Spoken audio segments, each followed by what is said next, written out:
Hey friend, welcome to today's story, a quiet mansion, a rushed wedding, and a bride who never shows her face. Have you ever wondered how one small choice, one knock at the door, one hand held in the rain can rewrite a life?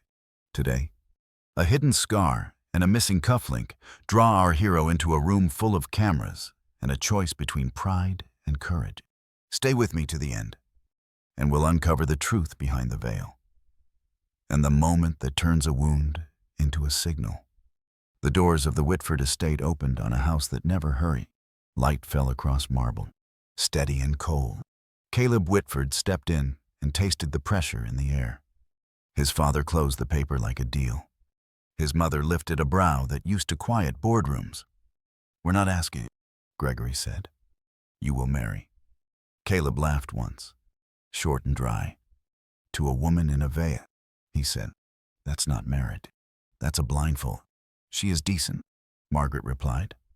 Voice even, quiet, thoughtful, not rich, but worthy. Caleb looked at the fire. "So this is charity, or penance?" "It's a chant," Gregory said. "Tone final, and you'll show respect." Caleb's jaw set. Respect needs truth. Why hide a face? "You'll meet her tomorrow," Margaret said, rising. That ended it. The portraits on the wall seemed pleased with her silence. The next day, the sitting room was glass and hushed. Margaret entered with a tall woman in a cream dress, measured steps, steady breath. A sheer veil fell below her collarbone, blonde hair and storm. Gray eyes showed through it. "Aurora Lane," Margaret said simply. "Aurora, my son." Aurora nodded once. "A pleasure, Mr. Whitford." Caleb did not extend a hand. "We'll see." Aurora held his gaze. "Then let's see." They married a week later because power shortens calendars. White roses climbed the stairs. A string quartet stitched the room with slow notes. The whispers moved like wind in a church. He stood in charcoal, still as a verdict. She came in a gown without a label, clean line, no fuss. The sheer floated like a quiet boundary. Vows sounded like terms. When the officiant said, "You may kiss," he touched his mouth to fabric, quick and distant, applause thin to etiquette. At the reception, crystal glittered and conversation skimmed the surface. Caleb kept leaving to take calls no one else could take. Aurora answered guests with warmth. The veil stayed where it was. He slipped out before the music faded. The library swallowed him. Wood and whiskey and fire.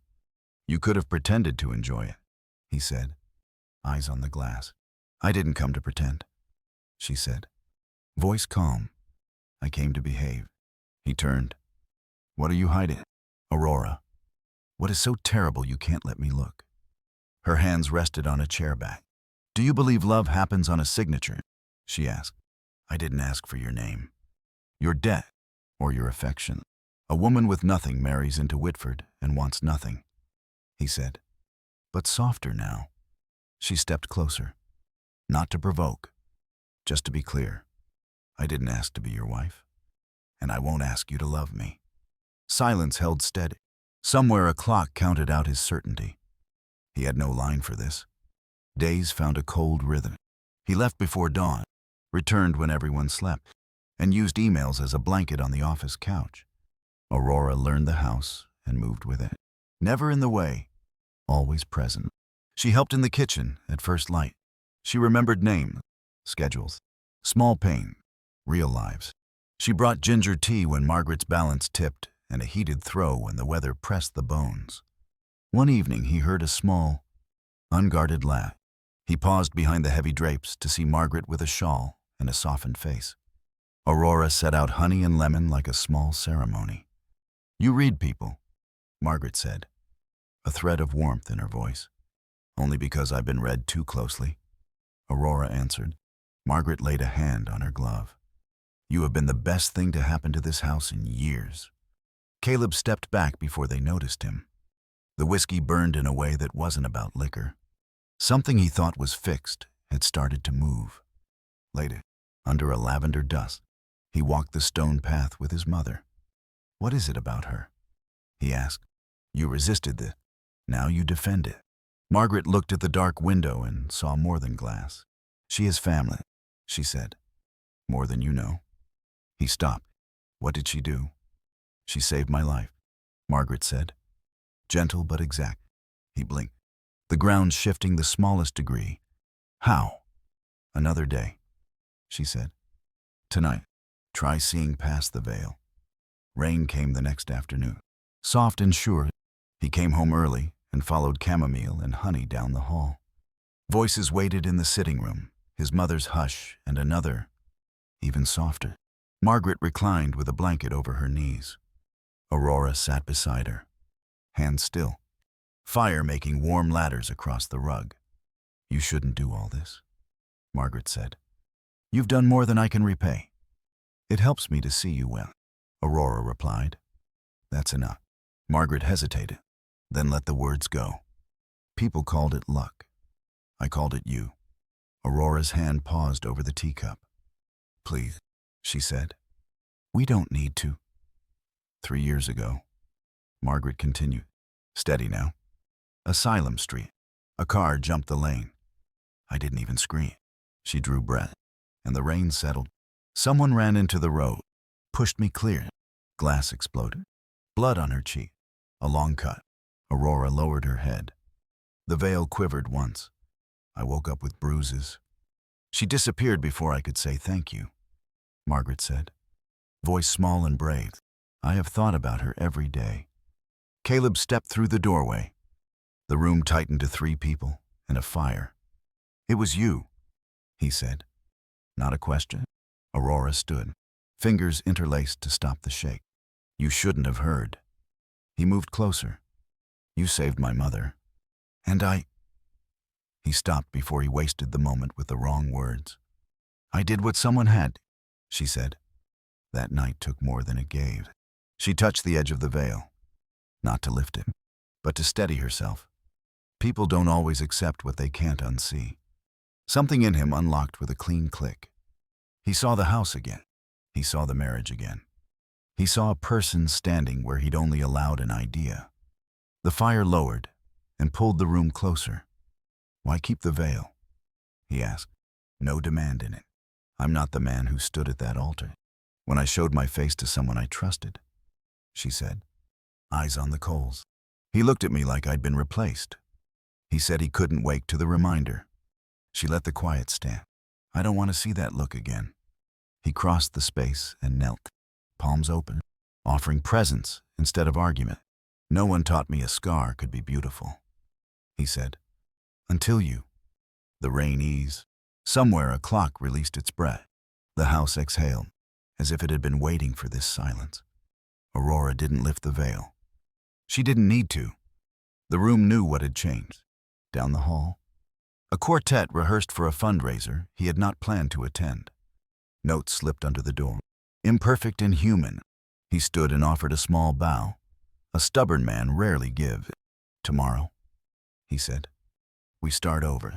And then the sound that would change everything arrived. Knuckles on wood, urgent and fast, bringing a name, a photo, and a past that refused to stay buried. Harold opened before the second knock. A courier handed over a thick envelope, the kind that means trouble.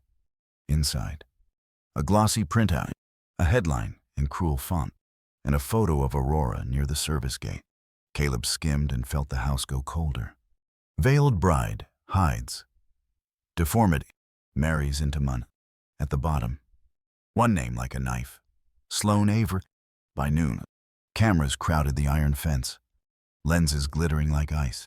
Aurora. Look this way. Someone barked. Flash after flash battered the air.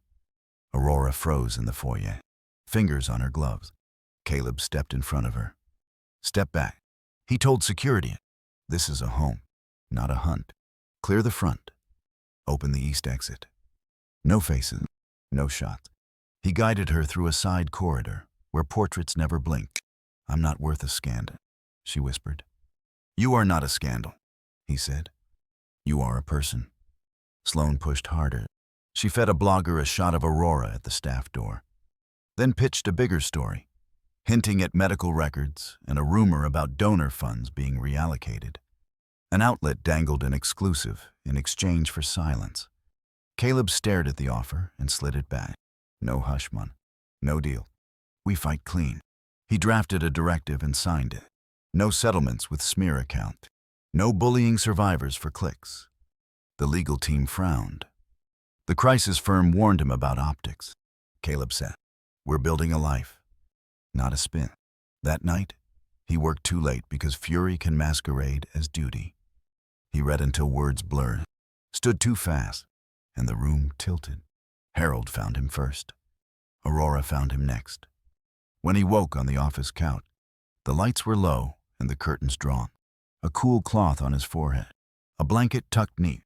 Aurora sat nearby, quiet as a lighthouse keeper. "Why stay?" he croaked. "Make rage useful, or kill it," she said softly. "I'm staying to keep you useful." She changed the cloth with careful hand. He closed his eyes to hear her breathe.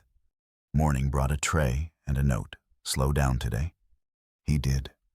He also moved up a fundraiser he'd shelved. Community first response. Training neighbors to be the help before help arrived. He didn't explain why. He didn't need to. By afternoon, Sloane's rumor about misused donations started to trend. A sponsor panicked and asked for an exclusive tell. "All," Caleb said. "Hard pass," and released the audit summary instead. Numbers beat noise. Barely. The rain began, fine and endless. In his study, he found a garment bag missing and a note on the desk. "Borrowing tonight. Don't look for me." He grabbed his coat and left anyway. Hartford's streets shone like cello strings. The bus terminal rose out of the weather. Hard light. Tired faces. A vending machine humming like bad advice. She sat alone. Veil faint as fog under fluorescent. A loudspeaker announced a departure, and the clock answered with its second hand. Caleb slowed, like approaching something wild. "Run, and I'll get you there," he said. "Stay, and I'll get you through." Aurora lifted her eye. "They'll keep staring. Let them learn," he answered. He held out a hand, still wet with rain. After a breath, she took it. They reached the foundation hall, mid-program. Donors clustered under chandeliers. A spoon fell against china, and the sound traveled. Heads turned as Harold opened the side door. Aurora paused at the top of the marble stairs. Caleb stayed below, hands loose. No urgent, no plan.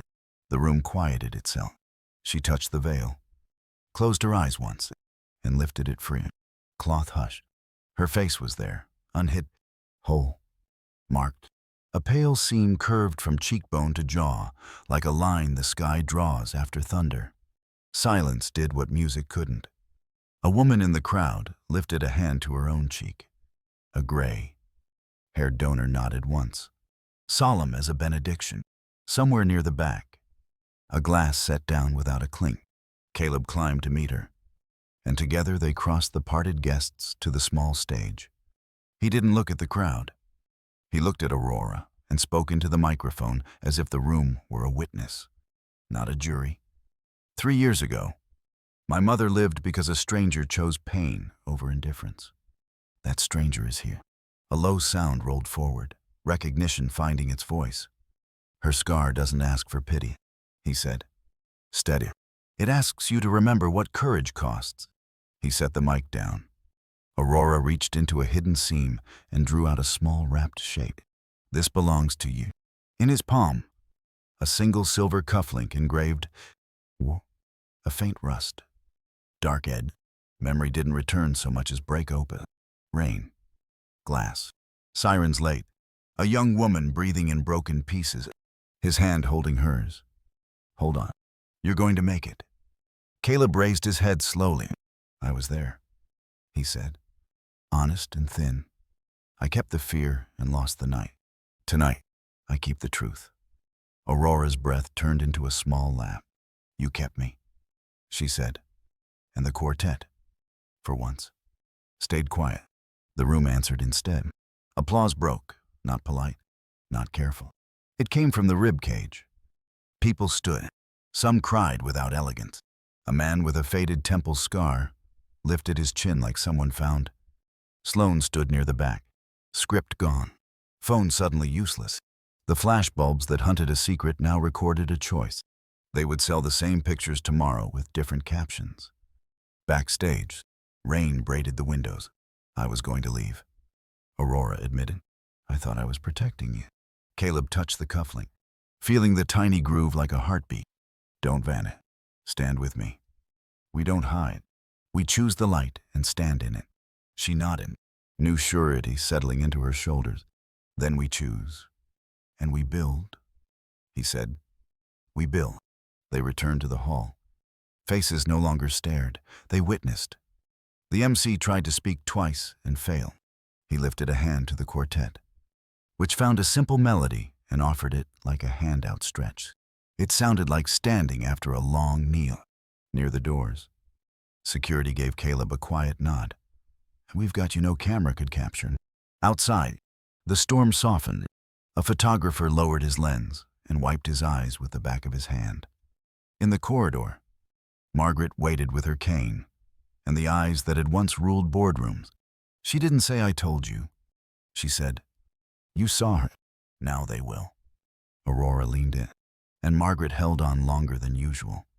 After the last guest left, the hall smelled of candle smoke and lemon polish. Under the chandelier, Caleb clipped the returned cufflink into place. Aurora traced the seam on her cheek. Not hiding it, honoring it. Tomorrow, he said, we start something new. Not a secret, she answered. A signal. Phones would light up before sunrise, and headlines would learn new words. But for now, the city rested, and the echo of their choice traveled the room like a promise finding breath, just as an idea with a name reached the door and knocked. Thank you so much for spending your time with this story today. If it touched your heart, don't forget to hit the like button, subscribe, and share it with someone who believes in love and second chances. Your support means the world and helps us keep bringing stories that matter. I'd love to hear your thoughts, so please leave a comment below and join the discussion. See you in the next story, and I wish you all the best.